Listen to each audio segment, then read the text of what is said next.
How to fix microphone not working on Instagram in iPhone. So let's start the video. First of all, open settings. In settings, scroll down and click on apps, and then scroll down and find Instagram. Now click on Instagram, and here you can see the microphone option. And if you can't find the microphone option, then go back to your screen and open your Instagram, and then open your chat, and then here you can see the mic option. Now click on mic option and then click on allow. Now go back to your settings, and here you can see the microphone option.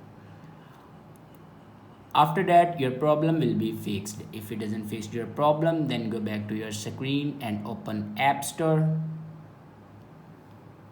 and search here Instagram. Now here you can check the latest version will be updated or not. If it doesn't update to latest version, then update it to latest version. After updating the Instagram latest version, then go back to your screen and your problem will be fixed. I hope this video is helpful for you. Thanks for watching.